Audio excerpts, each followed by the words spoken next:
Madame la conseillère administrative, Monsieur le conseiller administratif, Mesdames, Messieurs les représentants des autorités et institutions politiques et administratives, communales, cantonales, fédérales et internationales, chers partenaires, chers artistes, chers invités et chers collègues, chers amis, Mesdames, Messieurs, beaucoup d'entre vous ne me connaissent probablement pas, donc je me permets de me présenter. Je suis Arnaud Méder, nouveau directeur du muséum depuis un peu plus de 5 mois. Et à ce titre, je suis très sincèrement heureux de vous souhaiter la très cordiale bienvenue au Muséum d'histoire naturelle de la ville de Genève pour l'inauguration de cette exposition temporaire appelée Tout contre la Terre. Et sans attendre, je passe la parole à M. Sami Canaan, conseiller administratif en charge du département de la culture et de la transition numérique de la ville de Genève.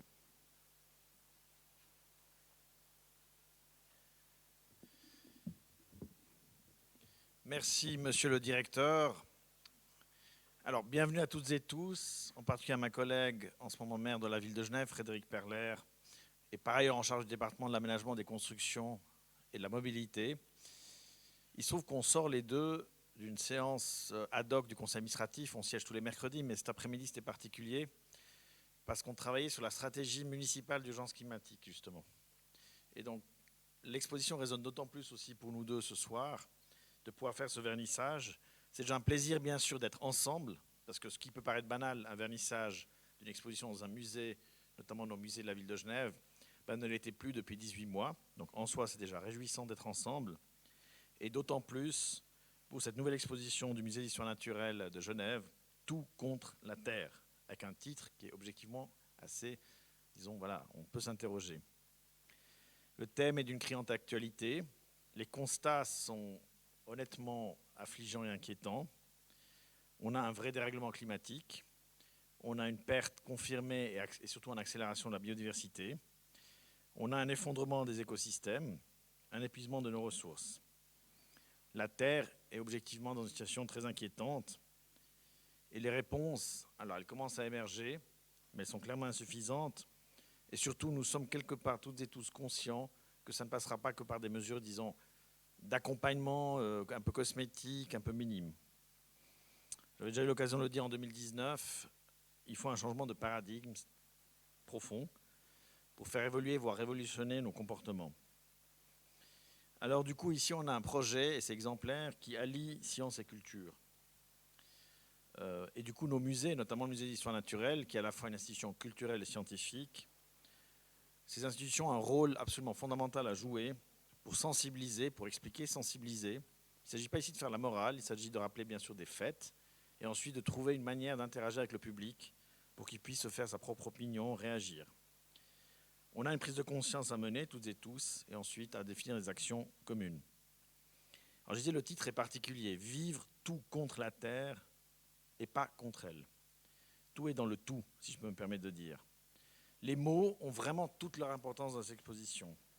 Ils questionnent notre rapport à la Terre en général, notre capacité ou notre incapacité à agir, à réagir face aux bouleversements en cours. Et au-delà de la dénonciation qui est utile mais qui ne suffit pas, l'écriture, les mots peuvent proposer une réconciliation, une sorte de connexion, un lien de proximité pour se dire, au-delà de ce qui est inquiétant, angoissant ou énervant, qu'est-ce qu'on peut agir, comment réagir de manière constructive, à titre individuel et collectif bien sûr.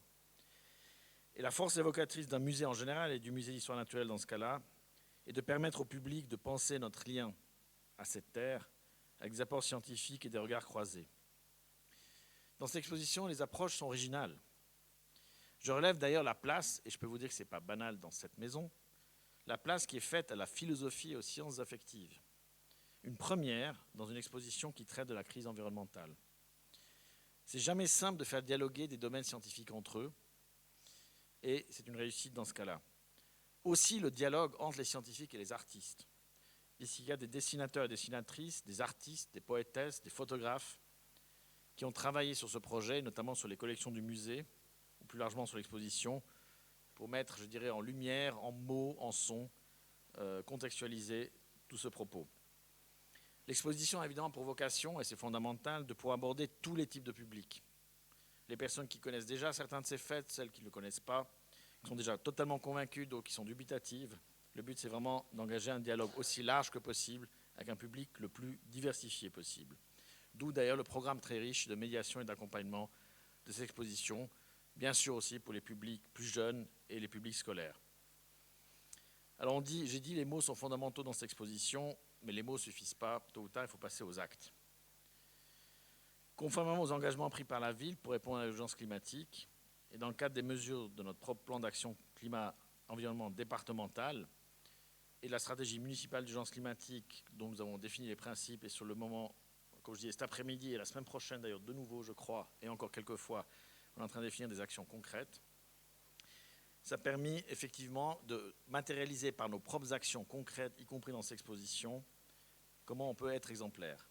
Et donc la scénographie, la muséographie de cette exposition ont elles-mêmes été conçues et concrétisées de manière à limiter l'impact sur l'environnement. Et c'est quelque chose auquel je suis très attentif dans l'ensemble des activités que nous menons. Sur le modèle d'ailleurs de l'espace Agir qui est à l'étage en dessous, le muséum a privilégié le recyclage de matériaux de ses anciens stocks, vitrines, caisses, décors, la récupération de matériaux naturels, bois et terre, ou de matériaux de chantier, des gravats, des vieux tuyaux, du bitume. En prime, le budget de production a été divisé par 2,5 par rapport au projet précédent. C'est aussi agréable du point de vue financier, j'avoue. Ça permet de faire plus de projets.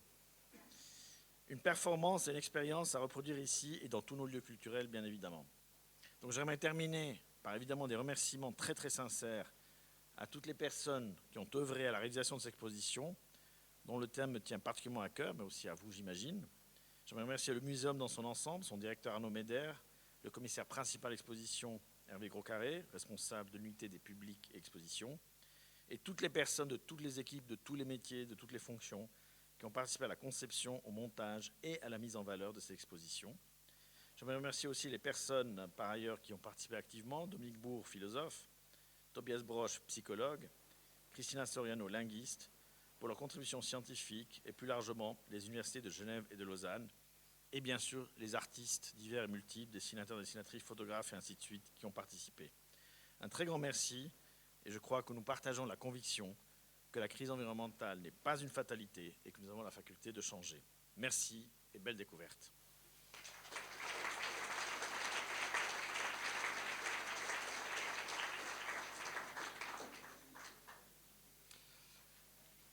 Merci beaucoup, Monsieur Canaan. Vous découvrirez dans l'exposition que pour les scientifiques, actuellement, la Terre peut être considérée comme un système et même un super système. Le système Terre qui est fragile et dont l'équilibre, la stabilité, en fait, dépend de limites planétaires que vous découvrirez également dans l'exposition. Parmi ces limites planétaires, il y en a déjà certaines qui sont malheureusement dépassées. La plus connue, c'est celle du dérèglement climatique. Une autre, c'est l'érosion de la biodiversité. La biodiversité, c'est tout simplement la diversité des espèces vivantes, comme les animaux ou les plantes. Et pour évaluer cette biodiversité, il faut décrire les espèces. La description des espèces, c'est une des missions majeures du Muséum d'histoire naturelle de la ville de Genève. C'est un domaine d'expertise scientifique, c'est l'ADN même du Muséum Genève. À ce jour, il y a plus de 70 chercheurs du Muséum de Genève qui ont décrit plus de 12 500 espèces animales nouvelles pour la science sur la planète. Ça représente près d'1% de toutes les espèces d'animaux connues sur la planète. Rendez-vous compte, 1% de tous les animaux du monde qui portent un nom scientifique sont connus grâce aux chercheurs de cette institution genevoise qui vient de fêter ses 200 ans. Et je ne résiste pas à vous faire un petit peu de promotion sur l'ouvrage, ce superbe ouvrage sur les 200 ans, donc sur le bicentenaire du Muséum de Genève, où vous découvrirez justement une bonne partie de ses collections, et notamment la liste exhaustive de l'ensemble de ces espèces en nom scientifique. Bonne lecture, je vous conseille ça juste avant le coucher. Cet extraordinaire travail de recherche du muséum est évidemment primordial, particulièrement dans ce contexte de chamboulement environnemental et bien entendu l'érosion de la biodiversité. Ce travail est bien sûr valorisé dans l'exposition Tout contre la Terre, Et cette transmission des savoirs au public, dont vous faites partie, est une autre mission essentielle du muséum. Car à titre personnel, je suis absolument convaincu que la connaissance est un des prérequis essentiels au respect et donc à la sauvegarde des espèces et de leur environnement. En fait, je pense qu'il ne faudrait jamais qu'on perde notre capacité innée d'enfant à être curieux et à s'émerveiller. Et le muséum s'attache justement à valoriser par de nombreuses facettes les richesses de la nature. Donc laissez-vous surprendre par ce que le musée vous propose et ce que la nature vous propose.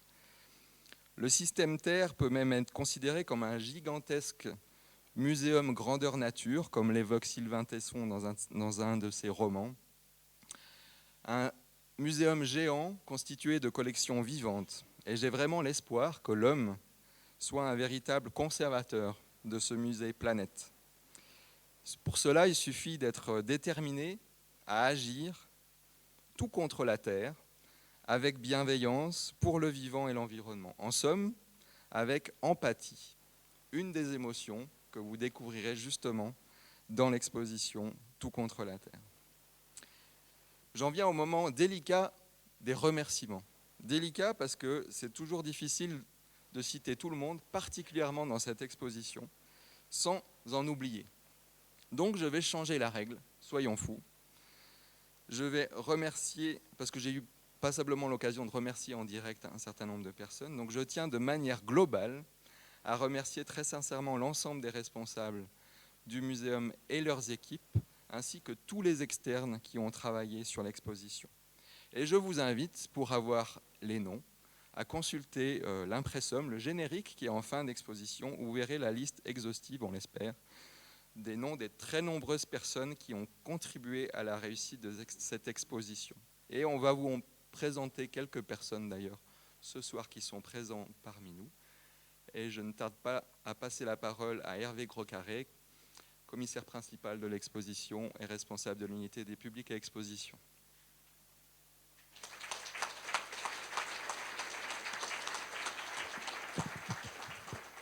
Merci Arnaud, vous m'entendez? Bonsoir toutes et tous. C'est un grand moment pour toute l'équipe qui a travaillé. Alors moi je vais être un petit peu dans l'intime ce soir, en fait un peu plus tout contre vous, comme tout contre la Terre. Alors oui, Arnaud, tu as parlé du système Terre, notre magistrat aussi, qui a ses propres limites, ses propres interactions dans ce tout. Et quand on dérègle, ça s'emballe. Vous le découvrirez et vous le savez que tout s'emballe. Nous, on a été une équipe de scientifiques, d'artistes, de gens du musée que j'apprécie. Et on n'a pas eu d'emballement négatif. On a eu une cohésion, de la curiosité, beaucoup d'attention, beaucoup d'implication. Merci. Alors, quelques règles qu'on s'était fixées à la base de ce travail. On s'était dit, on va parler, mais on va parler vrai. J'espère qu'on a réussi à le faire, mais j'en suis quand même convaincu. C'est un sujet difficile. Les collègues de l'Espace Agir nous disaient, oh là là, mais il y a beaucoup d'éco-anxiété, il y a des gens qui sont dans le déni, il y a des gens qui ont peur, il ne faut pas les braquer, mais comment est-ce que l'on fait? Alors on s'est dit, on va parler vrai, et on va essayer de construire quelque chose qui poserait des bonnes questions, se questionner correctement, sans être... sans ce sujet trop fort, parce que chacun et chacune essaye de faire quelque chose, nous en sommes tous convaincus. Alors on s'est dit, eh bien finalement, on va faire un travail qui permet d'écouter nos propres émotions, nos affects, et pour cela, bien sûr, grâce à l'équipe Agir, nous avons fait la connaissance de Tobias Broch ici ce soir, et de Christina Soriano, linguiste, et nous nous sommes rapprochés. Et puis nous avions envie d'aborder la philosophie, c'est très important la philosophie, et une scénographie qui serait propre, qui serait écologique, on en a parlé. Alors, on a choisi cet angle des émotions dans l'hiver, assez nouveau en exposition, vous avez raison, monsieur le magistrat, jamais vu pour moi en tout cas, pour ces questions de crise. Alors on a construit un squelette, on s'est dit on va faire un squelette avec une palette, des palettes émotionnelles, puisqu'nous sommes tous humains et nous ressentons cela. Et puis qui vont de l'apaisement à la solastalgie, vous savez, cette nouvelle émotion, cette nostalgie d'un passé que moi, je n'ai pas connu à mon âge. On s'est dit, on a fait le squelette, on va mettre de la chair. Et si on pensait à des dessinateurs, et si on pensait à des artistes, moi en particulier, j'ai l'habitude de les côtoyer, j'apprécie beaucoup leur regard, leur production, leurs efforts. Je salue le travail qu'ils font et je trouvais intéressant. Et en interne, avec mes collègues, je pense à Christiane, à Daniel, à Joël de la médiation, à Guillaume qui nous a rejoints du master de muséologie. Alors on a vraiment commencé à s'atteler à un travail profond et très vite on est allé voir nos collègues de la scénographie, Magali, Sven et tous les autres. Ils ont esquissé rapidement des pistes pour nous aider. Alors ensuite, une fois qu'on avait cette chair, il fallait mettre du muscle si on veut agir. Alors on s'est dit avec le muscle, eh bien tiens le son. Moi particulièrement, j'aime l'écoute. J'adore la radio, d'ailleurs c'est ma meilleure amie en voiture. Pas très bon la voiture, mais je suis de temps en temps obligé. Ou dans mon oreillette. Et la radio c'est tellement intelligent souvent. Alors on a contacté des collègues qu'on connaissait déjà. On a fait la connaissance de Guillaume et Mélissa à Genève, de Narrative. Et puis on s'est dit, le son, oui, du texte. Ah, on entend tout le temps, pas de texte dans les expositions, il faut faire la culture du rapide, 50 minutes, une vite. Mais à quoi ça sert en fait d'attirer des publics pour rester 50 minutes entre deux rendez-vous? Personnellement, je pense que ça ne sert pas à grand-chose d'être dans une culture trop rapide. Alors on a travaillé ces dernières années sur des formats longs, des rencontres en forêt. On va continuer cette année. Des rencontres au bord de la rivière pour sentir l'eau, pour sentir la lumière. Et puis on a dit il faut mettre du souffle. Et le souffle, je remercie Christophe du musée éclairagiste, Niki, Hakim, qui ont éclairé. Alors j'invite tout le monde à venir. Je suis un peu ému, je suis désolé. À venir. Et puis, donc vous l'avez compris, ils ont déjà été cités, tout le monde de la scénographie, de la lumière. Je vous remercie et le musée vous remercie.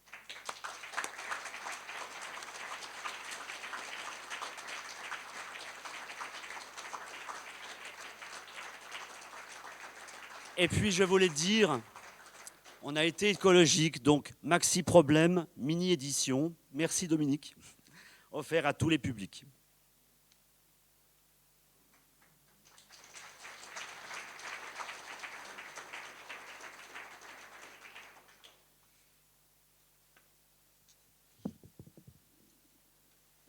Il faut quand même qu'on passe la parole à d'autres personnes. Je ne pensais pas que je serais ému, en fait. Peut-être la fatigue qui retombe. Mais oui, on doit passer la période. Alors j'invite Muriel Desgérines à me rejoindre. Muriel Desgérines qui a travaillé avec Christina Soriano sur le design émotion de l'expo. Merci. Bonsoir. Comment est-ce qu'on expose des mots? Comment est-ce qu'on donne à voir une collection de 56 mots choisis et commentés par une linguiste et un psychologue? Voilà, c'est un questionnement en fait qui a guidé tout le développement de l'installation que vous pourrez découvrir au milieu de l'exposition. Heureusement, c'était un questionnement qui n'a pas été solitaire, mais qui a été fait en collaboration avec toute l'équipe du muséum. Plus près ? Pardon. Donc c'est un questionnement qui a été fait en collaboration avec toute l'équipe du muséum. On a exploré un certain nombre de pistes et je vous invite à prendre ce cheminement volontairement très étroit au cœur d'un surdimensionnement de l'intime et qui, je l'espère, va nous obliger à confronter nos émotions. Voilà.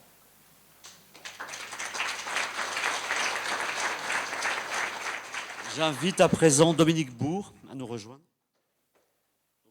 Philosophe.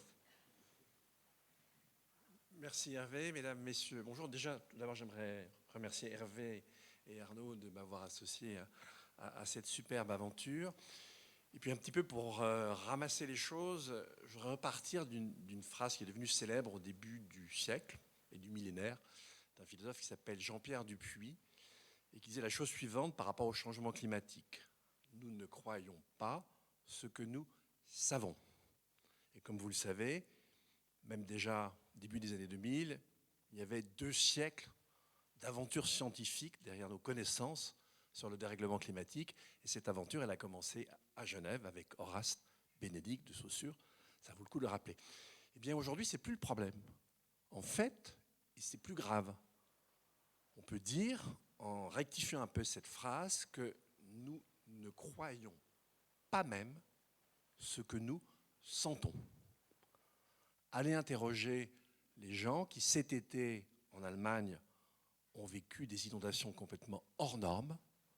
Beaucoup ne font aucun lien avec le dérèglement climatique. C'est un accident, disent-ils. Donc un accident, ce n'est pas voué à se reproduire. Si c'est un effet du dérèglement, c'est effectivement voué à se reproduire. Et on l'a vu dans les élections allemandes. Le sujet écologique, d'une manière générale, a été assez peu présent. Alors ici, dans cette expo, c'est la première fois que je suis aussi étroitement associé à une exposition, et vous l'avez vu, il y a une espèce de foisonnement d'intelligence, de sensibilité, maillant science, art, astuce, économie au bon sens du terme, ça a été rappelé.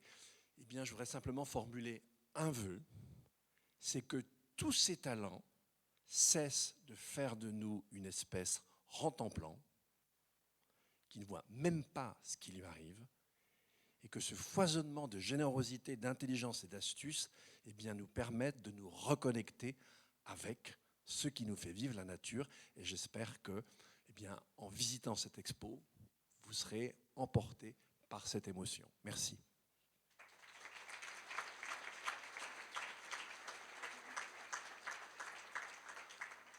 Merci Dominique. Et à présent, je convie Tobias Broch à nous passer aussi son message. Merci beaucoup Hervé. Donc les émotions, pourquoi on parle des émotions ce soir? Parce que très souvent les émotions ont une assez mauvaise réputation.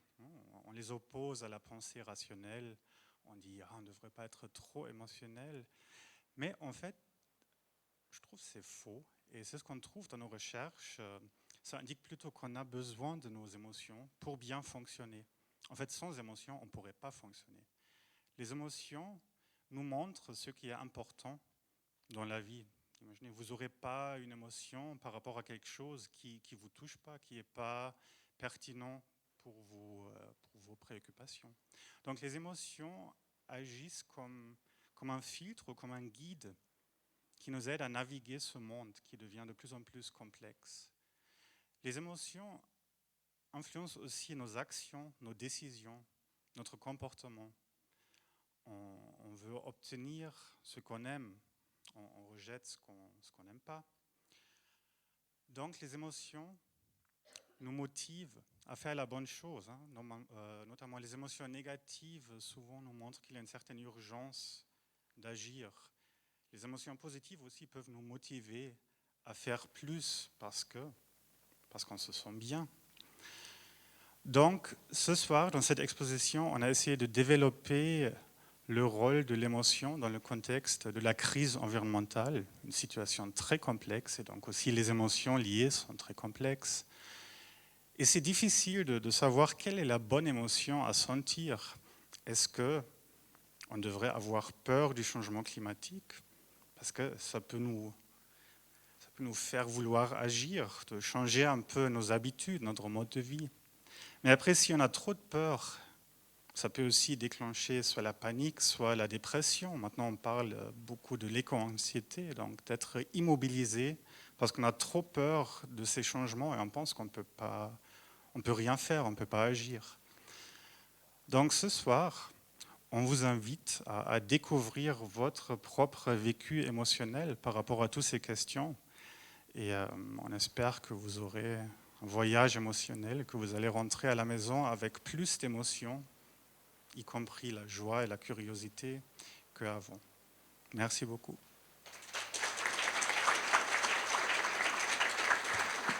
Merci Tobias. Alors, se situe sur ce mur blanc, bien sûr, tous les artistes que je vais citer dans l'ordre de gauche à droite. 1011, qui a fait ces magnifiques dessins en dialogue avec nos collections. Donc il y a un dialogue systématique du dessin ou de la photographie avec les collections du musée. Patrick Chapat, Gabriel Routa, qui pendant 3 ans discutait avec lui, pendant 3 ans a dessiné chaque jour une espèce de la liste en urgence IUCN, pendant 3 ans. Et vous découvrirez dans l'exposition que depuis 2 ans, cette liste s'est enrichie d'espèces à protéger davantage. 4e dessin, on voit ces 2 mésanges punk, c'est pas moi qui le dis, c'est l'auteur. Ces 2 mésanges, c'est Pignocchi, c'est un anthropologue, qui est aussi dessinateur et qui fait de la BD, et qui, lui, nous situe un peu plus loin que 2021, peut-être dans un siècle, 50 ans, le monde aura changé et les animaux ont une place différente. Ensuite, ces très belles compositions de paysages, d'ailes de papillons, on les doit à Aline Kundig, artiste genevoise. C'est la petite galerie velours, silencieuse. Enfin, le petit dessin, c'est un jeune homme, illustrateur, qui nous avait contacté un soir d'hiver, à qui on a commandé un travail autour de la pigrièche qui dialogue avec le petit rhinolophe. Merci Alice qui nous a raconté, Alice Cibois, conservatrice. Mais tu sais, le petit rhinolophe, en fait, personne ne le regardait. Je crois qu'aujourd'hui, il n'en reste plus que 2 dans le canton de Genève. Alors que la pigrièche, nous, en tant que scientifiques, naturalistes, on s'est occupé de cette question-là et maintenant, elle refleurit. Puis enfin, sans oublier, dans le petit catalogue, Maëva Skito, toute jeune illustratrice à Genève. Pour finir, nous remercions la Fondation Gelbert. Une très bonne nouvelle est tombée hier. Merci beaucoup. Nous allons pouvoir entamer une série de podcasts avec vous tous, exposés, intellectuels, pendant 1 année, pour pouvoir faire vivre l'exposition et de rentrer plus en profondeur dans les discussions, les réflexions. Merci ce soir à M. Raymond, que je vois ici présent, ambassadeur en mission spéciale pour le droit international humanitaire. Vous travaillez pour la neutralité carbone à l'échelle de la Suisse. Nous nous sommes rencontrés sur les rives du Léman pour une exposition sur le plastique, une exposition d'ailleurs qui est aussi encore présente ce soir de l'artiste Georges Noukou. Donc bienvenue à vous et merci. Ce soir, vous croiserez peut-être des danseurs du ballet junior de Genève, une vidéo en fin de minéralogie. On avait prêté pendant la crise le musée pendant 3 semaines à ce ballet exceptionnel qui a fait un travail en dialogue avec nos collections et que vous retrouverez début février dans un Made in Antigel au muséum avec toute l'équipe d'Antigel et les ballets juniors. Enfin, quand vous prendrez une verrée au café, vous découvrirez des photographies d'une mission scientifique. Nous valorisons ces missions, elles sont très importantes. Celle-ci est relative à Bornéo. Et 2 collègues du musée, Manuel Ruedi et Isabelle Blasco Costa, étaient partis sur l'étude de la biodiversité. Enfin, nous, médiateurs, médiatrices, que nous soyons scientifiques, médiateurs de fiches de poste, responsables d'unités, nous vous proposons ce soir d'échanger aussi en deçà de l'exposition. Derrière l'écran, nous avons installé 16 sièges. Vous êtes invités à nous rejoindre pour partager des émotions. Et puis nos collègues de l'espace Agir, l'étage en dessous, ouvrent l'espace ce soir pour aussi aller à votre rencontre et expliquer la philosophie de l'espace. Enfin, Chloé proposera des visites en anglais de l'espace Noukou pour ceux que ça intéresse. Je vous remercie. Et pour finir ce week-end, nous avons préparé en fait 2 expositions. Une exposition sur l'urgence, vous l'avez compris, mais une seconde sur une mission de curiosité, d'éveil à la connaissance scientifique qui s'appelle La peau est un paysage et qui met en relation une artiste céramiste en résidence à Carouge qui est venue travailler pendant 1 an en dialogue avec nos conservateurs et scientifiques et qui a exploré la peau des squamates et des lézards et le phénomène de mue. Très bonne soirée, merci.